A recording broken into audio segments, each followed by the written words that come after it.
to the cloud. Up. Okay. All right. What I'm going to do to help you out is I'm going to sign in like an agent. So I'm going to use Tracy as an example. So that way your view of what you see today during training will be the same view that you see on a daily basis. Can I say one thing? Everybody, please mute yourself. I didn't do it, but mute yourself. And here, I can do it. There we go. Except Holly. Holly, can you talk still? There, I unmuted myself. Okay. Okay. So when you sign into your dashboard, going back to the beginning, this is where you should be. You come to the main screen where you see your listings, transactions, loading docs. This is all the links for where you can move within the company. Today, we're going to focus on listings and transactions for the sake of this training, because that's what Sheila had asked me to address mainly. So what I'm going to do is I'm going to start with listings. I'm just going to start move my way over. So anytime you have a listing, you put the listing in the MLS. From the MLS, it will feed over to the dashboard. You never have to come into the dashboard and add a listing. As a matter of fact, we took that button away, I believe, and it looks like that's still working. So once it feeds over from the MLS, it says that it feeds every 3 hours. We normally tell you all, just give it 24 hours. I mean, you can check, but we're dependent on Bright for that. That's not a company issue. That's a Bright thing. So whenever they send us the feed is when they send it. But again, it is supposed to be every 3 hours. So say, okay, you put your listing in. This is the listing you put in the MLS. You come to your dashboard. You're going to see the company listings. So if you just want to see yours, you just simply go up there, show listing agent, and it'll define it down to just your listing, so you don't have to search. You can search by the agent, you can search by the address, and when you put it in the MLS, a lot of times agents will put it in the MLS and they may already have a contract on it. God love Matt Bradley. This is one of the things he does. We ask that you put it in the MLS, at least let it feed through the system, and then mark it pending in the MLS. Because what happens when you do active straight to pending, it causes a glitch that it won't feed over here. If you're looking for your listing, just because you want to add another doc to it and say it is pending or something, make sure that you have the appropriate boxes checked. But for all sake and for purposes of this training, we're going to start with an active listing. You put in the MLS, it's fed over to the dashboard now, and you need to attach your documents. So you just bring up the listing, and these are the highlighted fields that you're going to be able to see and edit. So you want to make sure that everything fed over right. I've never seen where this section has been wrong, so because it syncs with the MLS. Your main section that you need to worry about are your documents and tasks.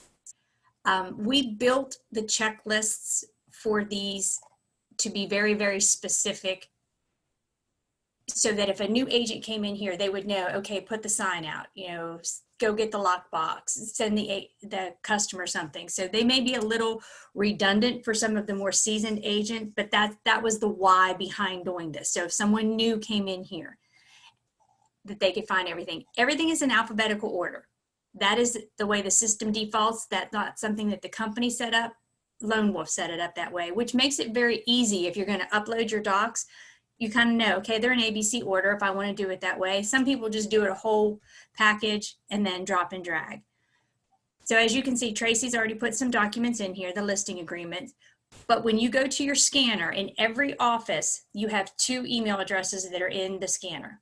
One is your regular one that ends in Premier Move, and one's loading docs. If you use the loading docs for your documents when you're scanning, it will bring it directly to your clipboard. So you don't have to send it to your email, download it, and then upload it. That takes out a couple steps, which makes it really, really nice. It's a personal preference of yours. We tell you to do it this way because it does make it easier, but if you're more comfortable in having it in your email, downloading it to your computer, that's fine, whatever works for you. If you do that, then you just come over here and you upload your documents. You can see this one here is one that came directly from the copier. So once you scan it to your clipboard, however you get it there, let me open up one that has a lot. You're going to see where your documents are, and you can preview them. So if you're doing a whole contract at once, you can open it up and you can see the pages. What I do when I help someone out, because I've been helping Kelly Bauer out, with what she's been going through, I'll open it up and I'll get a little scratch paper. Okay, pages 1 through 10, sales contract. 5 or 11 through 13 is this, and then you just grab them. Anytime you're going to drop and drag a document, you need to make sure that the bubble is open. Okay. Then you grab it over here, left click it, and drag it. I'm going to delete this because I don't want to put that in there and Tracy go, what the heck? And Tabitha get a notification and come over here and try to accept a document and think I'm, my caffeine's got too much in it. And that's all you do. And then once you have that document in there, you hit submit and the admins get a notification. Now I am going to point out while we're here, I'm going to do it again on the transaction side. You have the colors to the bubbles. There are agents that despise seeing the red. If you don't want to see the red and it bothers you, you can open it up, click remove. If it's something that is allowed to be removed, you'll be able to do it. If it is a necessary company document, it's not going to let you get rid of it. So that's just if the red annoys you. The main color that you as an agent need to be concerned with is anytime you have something in orange. Orange is kind of like red in your world. Orange means that there is something that you have to do that needs your attention. So here, there's an orange bubble. And you get a notification from the system when an admin would go in there and reject a document or send you a note that would mark it incomplete, you get an email notification. But if say it's buried in your email or you don't feel like digging through your email to find it, you can come here, click on status change, and then notes will be there. So see, I sent her a note that is showing expired in the MLS, what's going on with it. So that's an easy way for you to find it at any point in time you want. Always click on the status change. And that's really it with listings. You don't do anything else with them. The enhance is just your photos. They feed over from the MLS. You don't want to move them or do anything here because from here it feeds to the back office system, to Dash, and then out to cb.com and other syndicated sites that CB syndicates. Can I ask a question here, Holly? Sure. On that particular section with pictures, and you said it feeds over, can they make sure that the pictures are in order to feed over the ones that they want to show first, or that's how they need to put them in the MLS? That's how they need to put them in the MLS. And remember, your first 50 are what's going to be populated to your listing materials in the flyers that come out and everything like that. So make those the most important ones. But if you remove those red marks, when you have another listing, do the red marks automatically come back up, or are any new listing? Any new listing you put in the MLS based on the property type. So if it's a land listing, that checklist is going to come up the way we set it to come up. Okay. And like I said, if you want the red bubbles to go away and it's not a required document, again, Steve had the mindset, okay, I just want to make it so if somebody brand new jumps in there, they can look at this and run with it. Okay, great. Thank you. So if it's necessary, it's not going to let you remove it. So that's going to be a trigger to you. Hey, I have to have something in this bucket. If I don't know what it is, I better ask. The people, this will populate over from the MLS of whatever you put in there, which is a nice feature. We never had that feature before. Info, again, that's from the MLS. And that's it with a listing. It's pretty short, sweet, and simple. Excuse me 1 second, I gotta answer this. Can we upload from DocuSign or zip form? To your clipboard? Well, to where you were just putting the documents there, yeah. If you have it saved to your computer, you can't send it directly from zip forms or DocuSign. So we would just save it to the computer and then upload it that way. Or okay. If you have the whole packet and you're scanning it, however you do it. But we were told that we could do it from DocuSign, but there's something with the DocuSign email that they have not been able to figure it out. They do have it in development, so that would definitely make it easier for y'all. But at this point in time, we don't have that fixed yet. And that's a them issue, not an us issue. Okay. Okay. Any questions on listings? Yes, you clicked on people. What does that mean?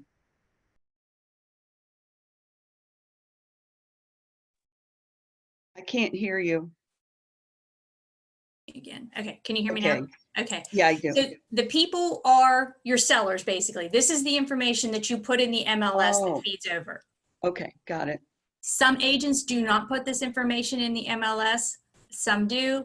Eventually, you're going to need it for your transaction anyhow. This just takes a step out of it. When you get this property under contract, that information is already there and will populate.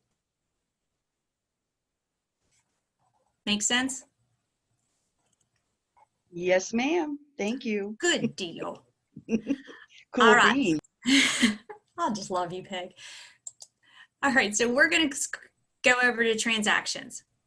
Okay, so we're going to do two types of them. We're going to do one that's on an in-house listing, and then I'll show you one that's on an outside listing. So that way you'll see both things. So let's see, what was that one? Tracy's First Street. All right, your view is going to be whatever office you're associated with. So like Liz, yours is going to come up Winchester. June, yours is Winchester. You know, if you're Front Royal office, it's going to come up to your relative office where you're assigned. You click on that. All right, so if we're going to do one that's on an in-house listing. This can be your listing. It can be another agent in Caldwell Banker Premier. So I'm just going to pick one for, since we have all Virginia people on me, let me pick Virginia.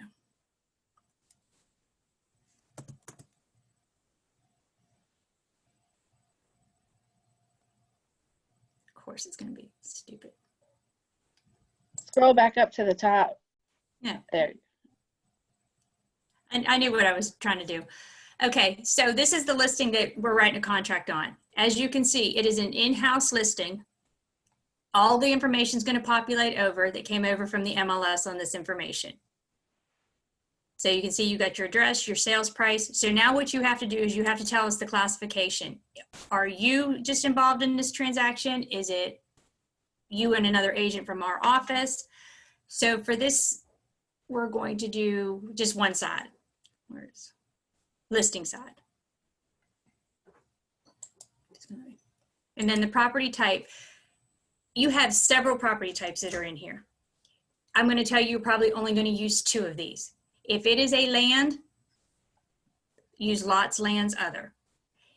For anything else, you're always going to want to use single family detached. And I'll tell you why. The mapping from Bright to Lone Wolf to Dash changes. Those two fields have never changed in the years we've been doing this. So those are the most consistent to do. When we first started this out, we would have someone being very specific on their property type, and then it would map through as a commercial property. It got kicked out, you know, for different things. So those are two good ones to use. If it's a land, lots and land. If it's a single family residence, single family detached. I mean, you might want to, you might have a specific one like a farm at one point in time, or a commercial one, you know, and this can be changed in our back office system. It just helps if we get it right from the beginning. So that's something easy for you all to do. We have asked them to take everything out of that drop down bag. I think Tim, you were one at one time said there was just so many to pick from. They haven't figured out how to do that yet. So we're trying to work with it. So after you tell us the classification and the property type, you come over to the offer date. And if you see I tab through it, if you use your tab and tab through it, it's going to take you to where you need to go. Because you see these little red asterisks, that means you're not going to be able to get past this screen until you fill that in. So we're going to put an offer date of May, well, I can't do May 24th because it's not May 24th yet. May 10th. And then the close date, say we're going to close, move this over here, June 24th. You don't have to do anything with this firm or conditional, the ownership, you don't do anything there. So you just tab, and then you want to come down and you want to add the commission. So this is telling us who was involved in this transaction. So I'm going to use Tracy because, of course, I'm in her dashboard. She has the listing side. The side count must always equal 1. So if you're the only one involved in it, you're the 1. If there's you and somebody else involved in it, it's 50-50. Gross percentage, I hate to say this, but you can leave this blank if you want, but the gross percentage is always going to be 100%. Oh, excuse me. No, it's not going to be 100%. It's going to be what you're charging for for the company side. So if Tracy's doing 3% on this, it's going to be 3%. That's going to be the commission that the company's getting in. Does that make sense? So then you want to save that. And before you can go any further, you need to save it here.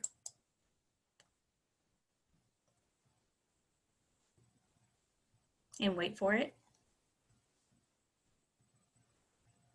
Okay, so now it's populated so where we can put in some information. You have to tell us who's involved in the transaction. I mean, you know, because you have the contract. So you want to tell us the seller, individual, you put your seller's name. I'm just going to do John Doe for this. We have to have an email address. What this does with the email address, this right here triggers the concierge service that goes out to them. That says, okay, you're selling your property. This triggers them to reach out. Source of business, you can tell us this. We like to try to track that. You know, if it's a personal referral, outside, inner office. Again, it's not an asterisk field, but if you ever want us to run a report for you, where did my book of business come from? We can do that for you. So the more information you give us, the more information we can give back to you. Okay. So then I'm going to save.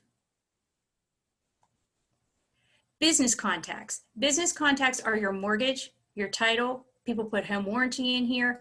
Some people put pest, some people put everybody, but at least we want to know who the mortgage and who the title is, because we do track that. And it's important for like the A-team agents, Tim, like you, so that we know what mortgage company, what title. So business contacts are your mortgage, title, home warranty.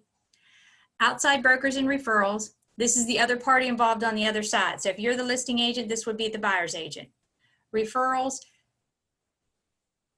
you can put your referral information in there. I'm going to put it in regardless because we track this very, very closely.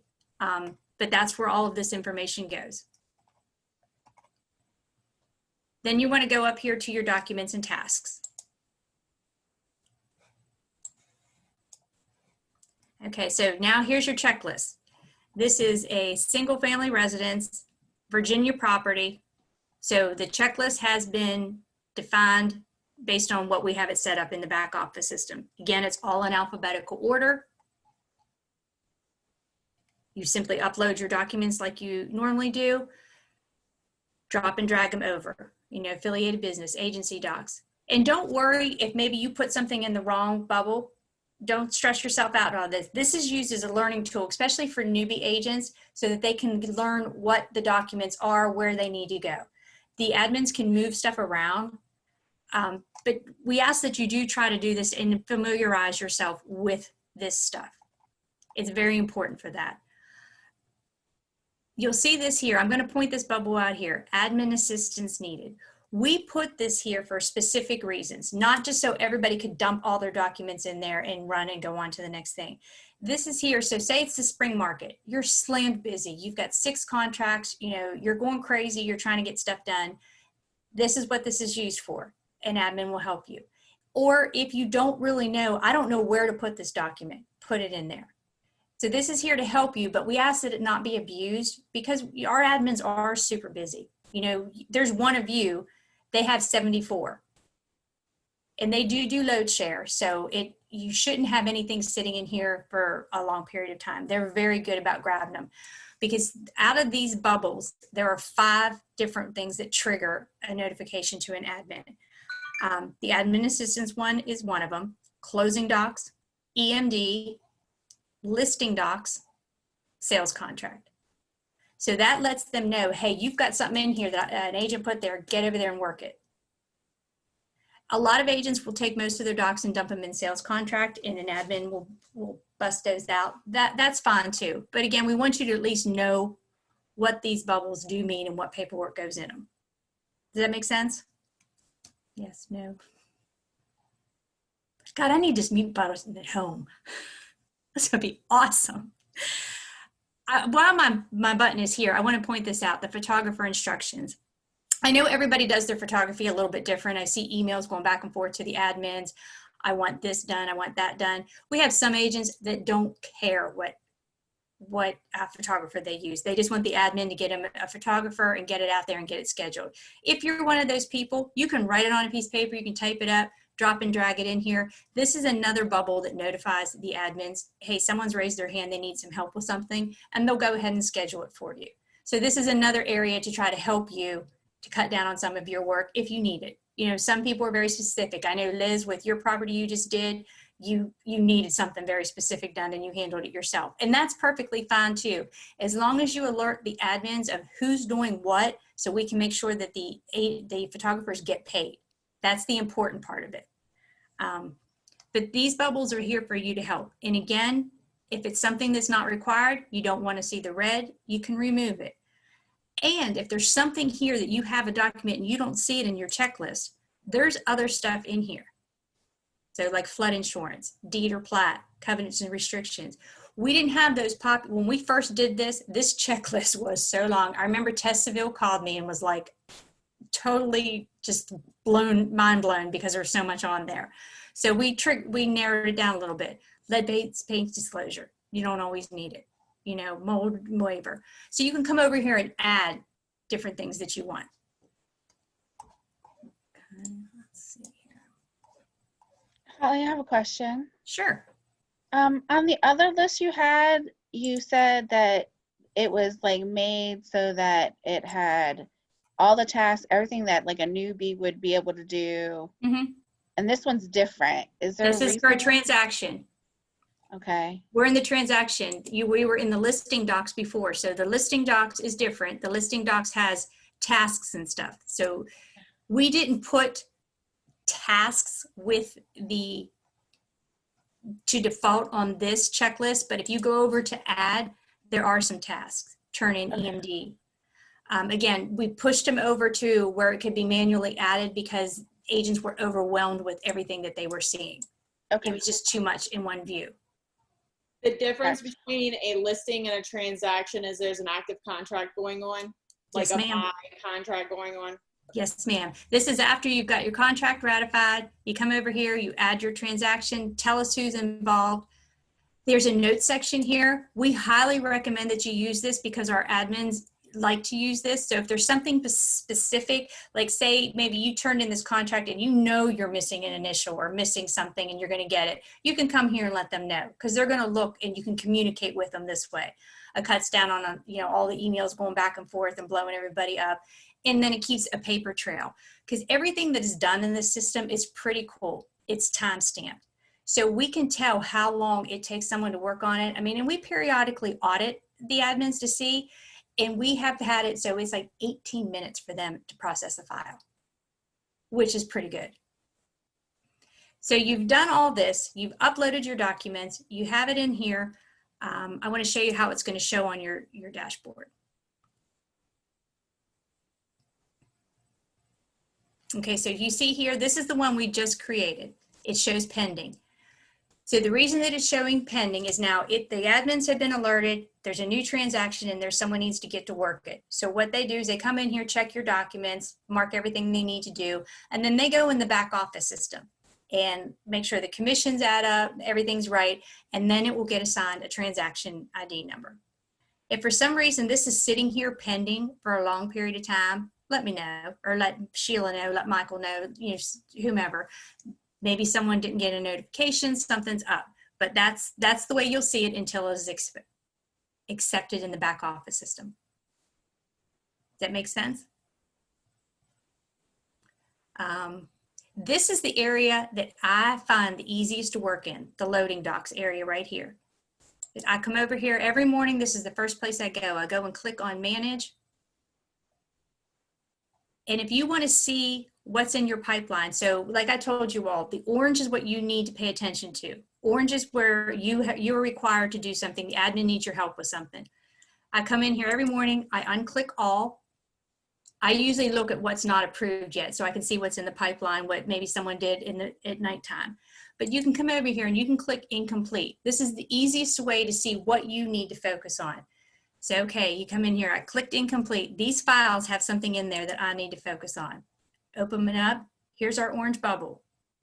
Click on it. Just do your status change. And it gives you the note of what it is that the admin is needing. So it's right there for you.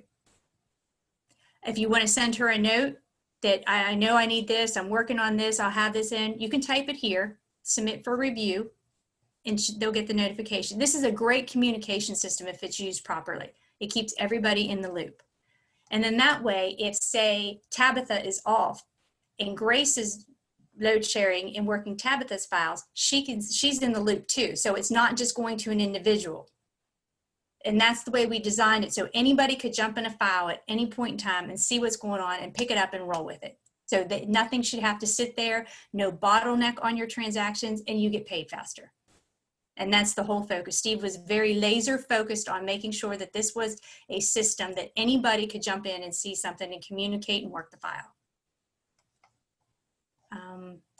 So, I mean, that's a good rule of thumb to come in and do every morning. Again, don't worry about the overdue. The overdue is just documents that we thought maybe you might need. So the orange is something to focus on. And if you're curious, we have Kerry Whitehead. He likes to see what hasn't been processed yet. You can do this on your listings too. As you can see, I'm on transactions. So you can click over here to listings. And the same thing will come into play if you have something that they need on your listings. And you can toggle this between your active listings and your pending listings. It's really an easy system to work in, and there's nothing you can break in here. There's nothing you can do wrong. So don't stress, don't worry about it. You know, anything can be fixed, anything can be moved. We can, again, I've tried to break it. I've pushed every button. I've moved stuff where it shouldn't be moved. I've really tried. There was one time I thought I did break it, but I didn't. Bless their heart up in Canada. They just love me so much. And that's really it. Never click on this right here, add a listing. Everything comes directly from MLS over to BrokerWolf. So you never have to add that. Sheila, can you unmute everybody so if they have questions at this point? All right, who's got any questions at this point before we go any further? You gonna help me put my listing in here, being I haven't done that yet? Well, well, let's see if it's here. It should have fed over from, you put it in the MLS, right? Uh-huh. Yeah, I've got 2 in the MLS, but I didn't even know this existed, so. So you don't have to do anything, but let's see. Let's go find it for you. See, I'm used to seeing it from my side, and so it's a little bit different for me. So I apologize if I appear a little bit clunky going around in this. But I didn't want to confuse everybody because my dashboard looks totally different than y'all. All right, so is this one here? That's one of, yep, those, all 3 of those. I've got it in land, farm, Swift Shoals, any of those are mine. Okay, so here you go. Just come in here, open it up. Swift Shoals Road, Boyce. This is the one as the farm, 1.4, list date, active. It did not populate your, oh, okay, I'm in Tracy's view. So I'm not going to let me see documents and tasks. Okay. Again, I apologize. I'm used to being able to see anything I want at that point in time. I will click on documents and tasks. I will download everything that I have in DocuSign to my computer, upload it. It'll go in there, and then I put it in where the dots are. Yeah, what you can do with listings, the easiest thing with listings is just put it over in the listing docs section, because we can lump everything together there. And then when you do that, the whole admin crew, Grace, Drew, Tabitha, will get a notification. Hey, someone put listing docs up in here, and then they'll see everything. Make sure that everything is in there. Steve has signed where he needs to sign. Your people have signed. And if there's anything they need, you'll get the it comes out as a rejection. I know that sounds a little bit harsh. We've had people that have asked us to change that. We can't. It's the verbiage that they use. You know, so we try to put a nice little note in there at that point in time. So I'm sure your documents are all the same for all of these. Right. Yeah, just upload them to each one of them. Okay. And that's all you need to do. Okay. Make sense? Yep. All right, who's next? I just want to thank you for like some of the ways you got to things are different than I was shown before. So I appreciate those other options and seeing it differently. It's the easiest way. Like I said, we've pushed all the buttons. This section here is really the easiest section to work in to find everything. I mean, I've never played with that at all. So yeah, I go directly there. And I'll just click on these other things up here so you can see. Communications, there is a message system within here. We don't really utilize that because we have Hangouts. Hangouts seems to work better for our company, but just so you know what that is. Membership are, yes, Mr. Wonderful? Not me. Oh, okay. I thought I heard your grumble. I'm sorry. Can you tell I miss you, Tim? Yes. The manage office, it's just telling you about the office address. You know, sometimes people are like, oh my God, what's the phone number for the office? Well, you have this at your fingertips at any point in time.